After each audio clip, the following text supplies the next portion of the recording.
ഞങ്ങളുടെ ഒരു ഉസ്താദ് പറയാറുണ്ടായിരുന്നു, കുമ്പളം കെട്ടാലും മുട്ട കെട്ടാലും ഒന്നിനും പറ്റില്ല, അതുപോലെ തന്നെ മനുഷ്യൻ കെട്ടാലും ഒന്നിനും പറ്റില്ല.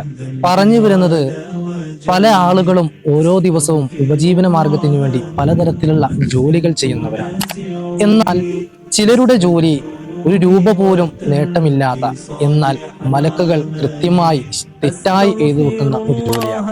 എന്താന്ന് വെച്ചാൽ, മറ്റുള്ളവരുടെ കുറ്റവും കുറവുകളും കണ്ടെത്തി രഹസ്യമായും പരസ്യമായും അവരെ അവഹേളിക്കുക എന്നുള്ളത്. യഥാർത്ഥത്തിൽ മറ്റുള്ളവരുടെ കുറ്റങ്ങളോ കുറവുകളോ കാണാൻ അള്ളാഹു നമ്മ ആരെയും ഏൽപ്പിച്ചിട്ടില്ല. മറിച്ച് അള്ളാഹു നമ്മോട് കൽപ്പിച്ചത് ബിസ്മില്ലാഹിർ റഹ്മാനിർ റഹീം, വമാ ഖലഖതുൽ ജിന്ന വൽ ഇൻസ ഇല്ലാ ലിയഅ്ബുദൂൻ.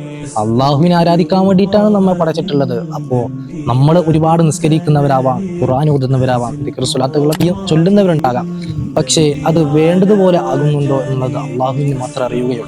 അതുകൊണ്ട് ആത്മാർത്ഥമായി നല്ല രീതിയിൽ അള്ളാഹുവിനെ ഇബാദത്തെടുക്കുക, നമ്മുടെ കുറവുകളും കുറ്റങ്ങളൊക്കെ തീർത്ത് റബ്ബിലേക്ക് അടുക്കാൻ നമ്മൾ ശ്രമിക്കുക. അതുകൊണ്ട് മാത്രമാണ് നമുക്ക് നേട്ടമുണ്ടാവുക.